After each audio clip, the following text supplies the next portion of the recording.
Recording by Andrea Fiore. A Practical Guide to Self-Hypnosis by Melvin Powers. Foreword. All of us like to think that our actions and reactions are a result of logical thought processes, but the fact is that suggestion influences our thinking a great deal more than logic. Consciously or unconsciously, our feelings about almost everything are largely molded by ready-made opinions and attitudes, fostered by our mass methods of communication. We cannot buy a bar of soap or a filtered cigarette without paying tribute to the impact of suggestion.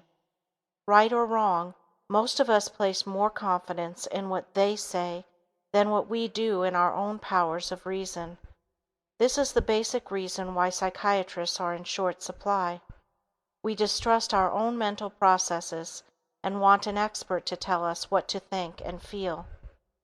Despite this tendency to adopt our attitudes from others, man has always been dimly aware that he can influence his own destiny by directing his thoughts and actions into constructive channels. He has always, to some extent, known that his mind exerts a powerful influence on his body, and that thoughts can have harmful or helpful effects on his emotional and physical health. The ancient Egyptian sleep temples and the attempts by early physicians to drive evil spirits out of the body were both attempts to influence the body through the mind. The unprecedented sale of The Power of Positive Thinking by Norman Vincent Peale and other inspirational literature proves that millions of modern people recognize the efficacy of constructive thoughts.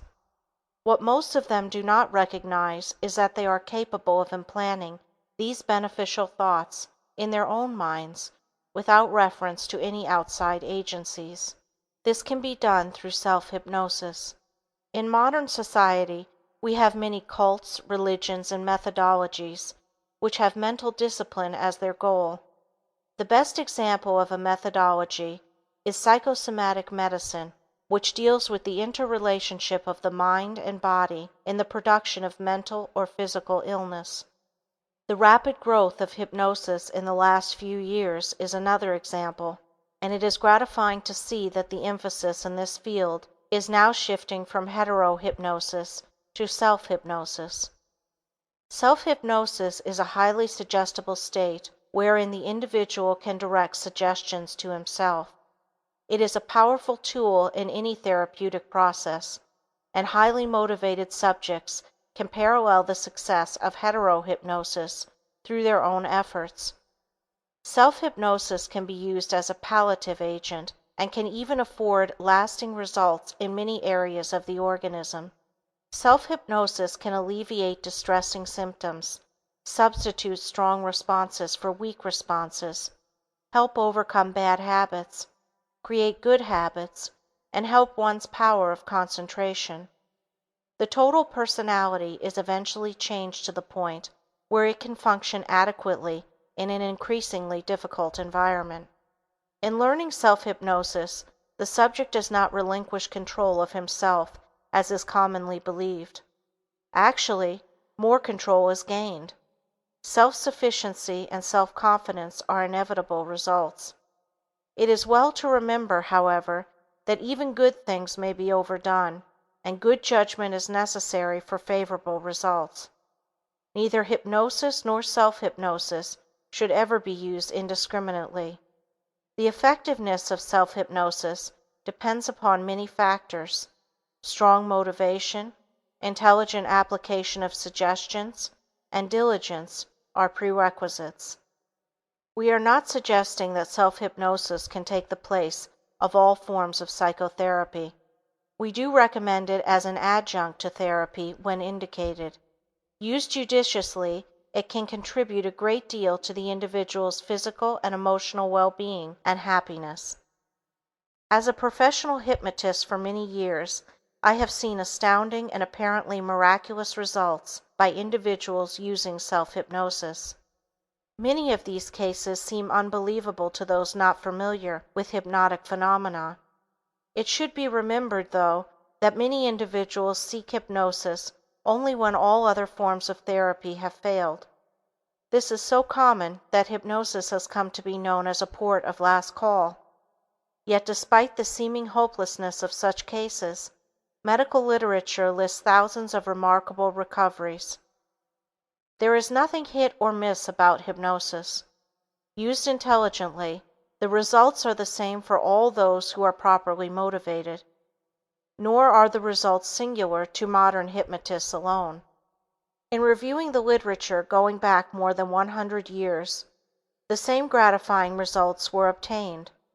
The reader would do well to scan some out-of-print books on hypnosis at the library to understand the point further. This book is written in terms that are comprehensible to the layman. The step-by-step instruction should afford the reader a means of acquiring self-hypnosis. The necessary material is here. The reader need only follow the instructions as they are given. The author wishes to thank Robert S. Starlett, member of the American Medical Writers Association, for his valuable help in the editorial preparation of this book. It is the author's hope that you will, through the selective use of self-hypnosis, arrive at a more rewarding, well-adjusted, and fuller life.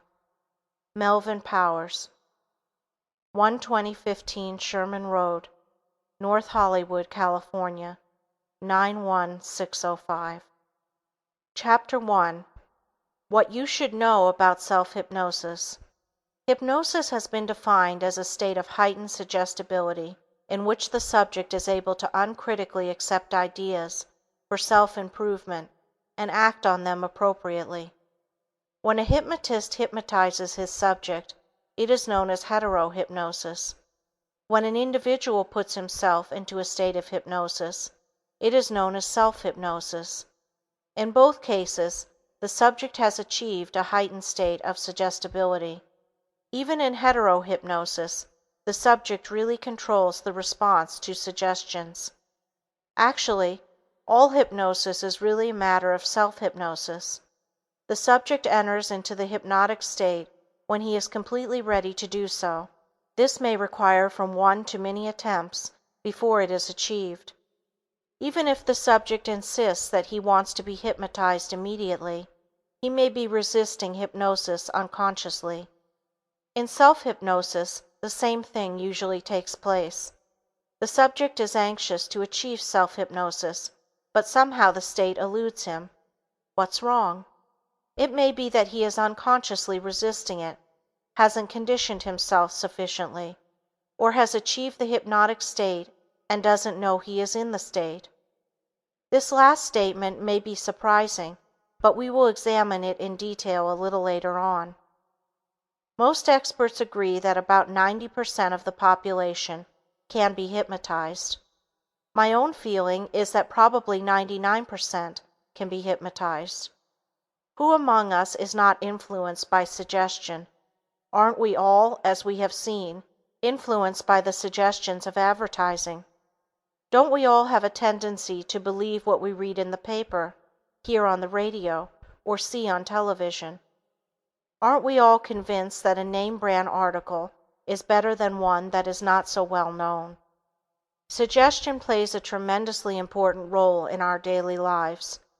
It begins from naming the baby with an appropriate name to securing a suitable place for interment. I would like to call the reader's attention to a fascinating book dealing with the unconscious reasons why we do so many of the things that we do. You will be intrigued with every page of the book. It is called The Hidden Persuaders by Vance Packard.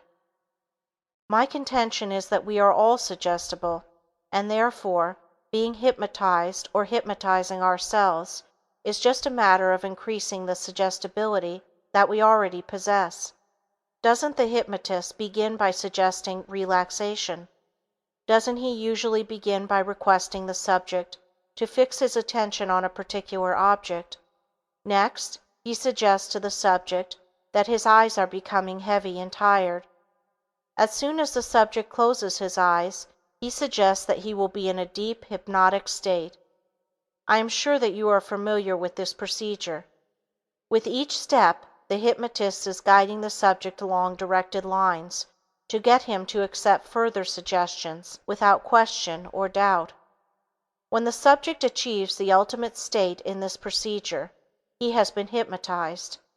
He then accepts suggestions without equivocation. Let us continue with the same thought. Suppose I say to you, "I'm going to stick you with this pin. It won't hurt." Would you let me stick you with the pin? Obviously not. Let us suppose that you have been hypnotized, and I repeat the same suggestion. What happens then? You readily accept the suggestion as being factual. Should I proceed to stick you with the pin, you do not even flinch. In fact, you do not even feel the pain. Does this sound incredible? Isn't this exactly the same procedure that the dentist uses with his patient when he has hypnotized him for the purpose of painless dentistry? Achieving hypnosis, therefore, is a matter of directing this suggestibility that we all possess into the channels that will finally produce the hypnotic state. It can be much more complicated than this explanation in many cases, but let us use this as a working premise. Everyone can be hypnotized. The time required for achieving hypnosis will vary from subject to subject. We will discuss some of the reasons for this in a subsequent chapter, but for our discussion at this time, we need to understand this point. I have encountered numerous individuals who were extremely disappointed because they did not respond to hypnosis immediately or after several attempts. They wanted to know what was wrong. An explanation that nothing was wrong somehow did not satisfy these individuals. After all, they argued, didn't I go to a hypnotist especially to be hypnotized? Some insinuated that perhaps the hypnotist wasn't too good. Let me explain that most subjects need to be conditioned for hypnosis, and this conditioning is helped when the subject practices certain conditioning exercises that I shall discuss in detail in Chapter 6, titled, How to Attain Self-Hypnosis. In my teaching, I have found that about 1 out of 10 subjects responds to the first attempt at hypnosis. One cannot make a definite statement as to the length of time necessary to learn self-hypnosis, but it is my experience that this usually takes about 1 month. I have had subjects learn self-hypnosis in about 30 minutes, but I must also relate that I have worked with subjects for 1 year before they achieved it. For the most part, the laws of learning apply to self-hypnosis as with anything else that one would want to learn.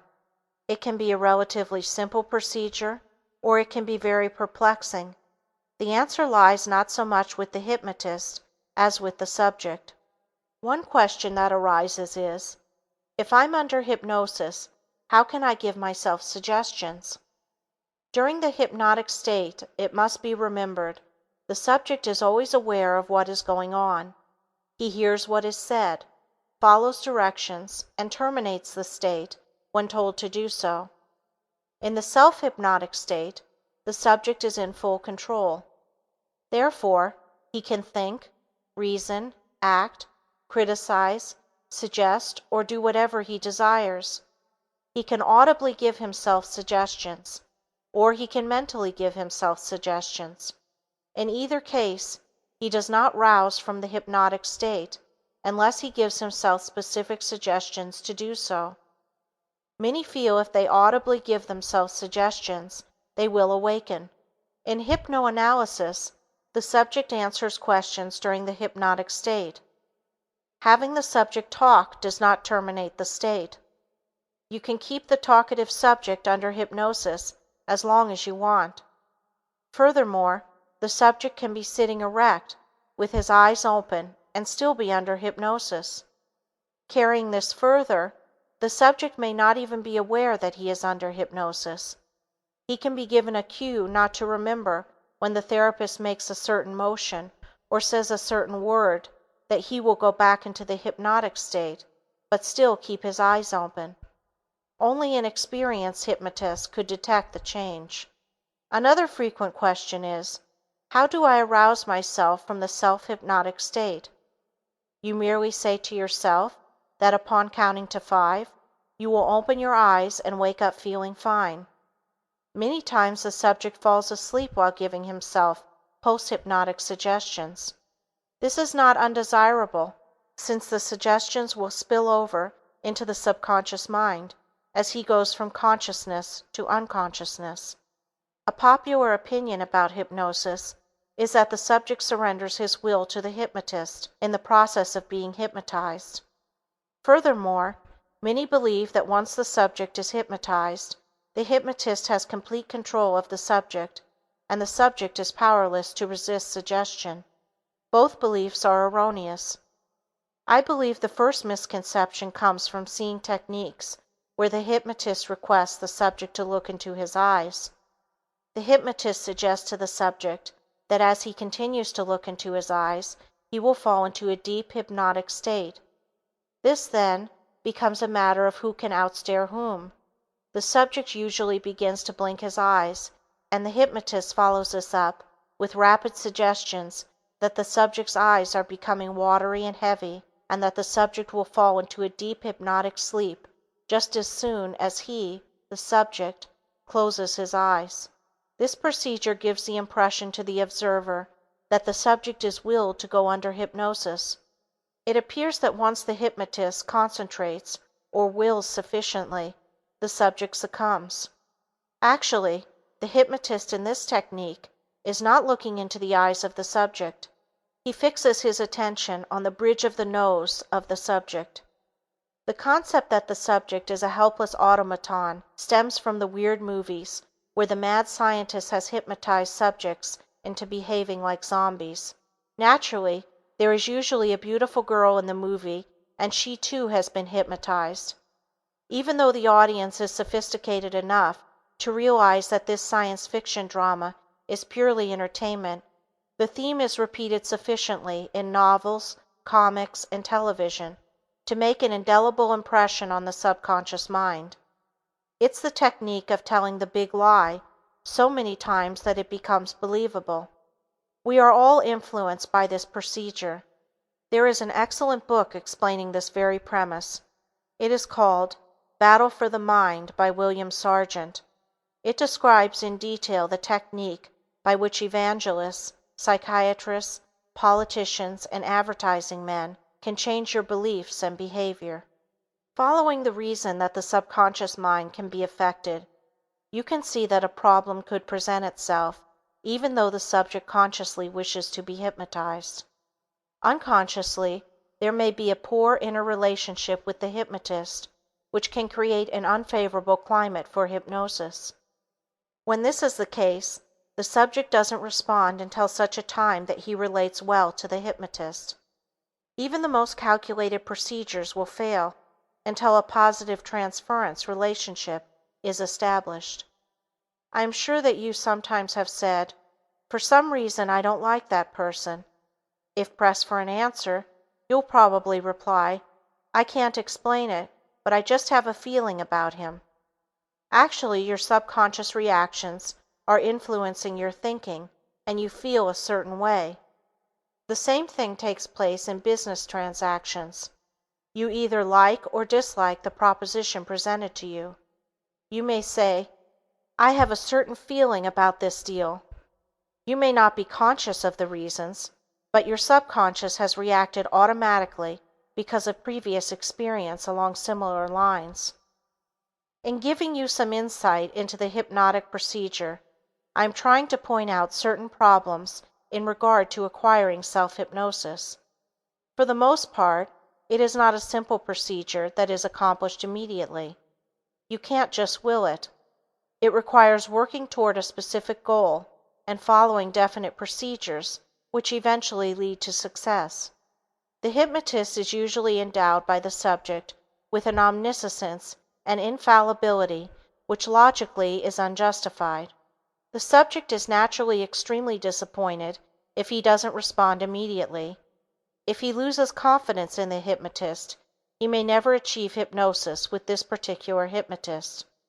I have hypnotized subjects who have been to several other hypnotists without success, and I have had some of my unsuccessful subjects hypnotized by other hypnotists. How and why does it happen? I believe that some of the reasons are so intangible that it would be impossible to explain all of them with any degree of exactitude.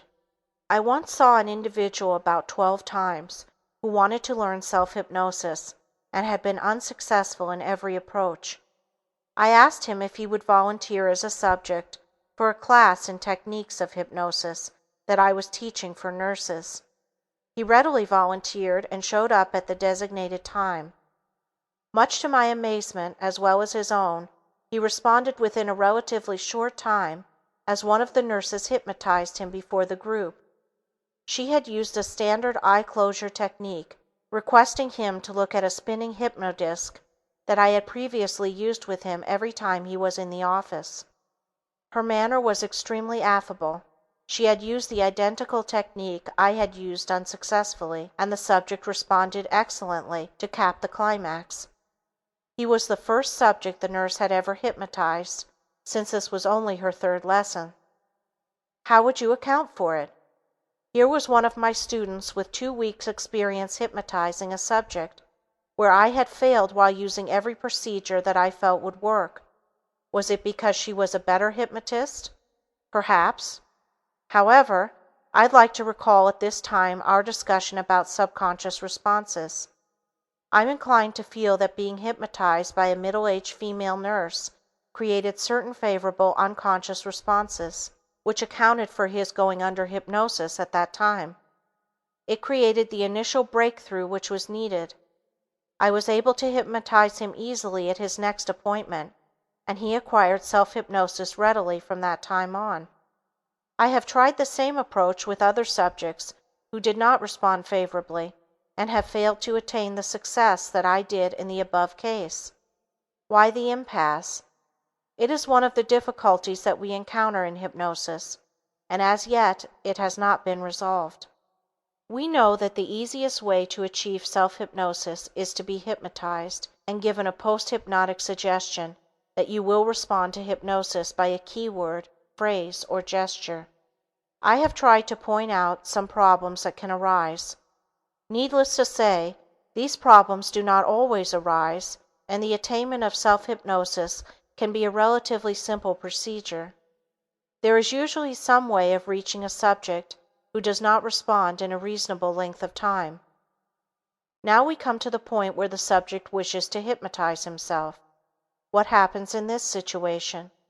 It would appear that the subject would go under hypnosis immediately. After all, isn't he controlling the hypnotic session? Of course, this does happen time and time again, and the results seem miraculous. I receive mail constantly from readers of several of my other books on hypnosis, telling me how they were able to achieve certain goals that they never dreamed possible. They write that they have achieved self-confidence and complete self-mastery, and have been able to overcome problems that had plagued them for many years. These problems not only include strictly psychological troubles, but many psychosomatic symptoms as well. Many have remarked at the ease in which they were able to achieve self-hypnosis, and the results they wanted. For them it was as simple as following a do-it-yourself book. Others write about the difficulty they encounter and ask what to do about it. It is my hope that this book will shed some light for those who have experienced difficulty in learning self-hypnosis. We shall discuss many phases of hypnosis with the emphasis on self-hypnosis. We'll discuss its many ramifications and try not to leave out anything helpful in our discussion. If you follow the instructions and exercises that I give you assiduously, you will be able to achieve a depth of self-hypnosis suitable for solving many of your personal problems. End of foreword and chapter 1.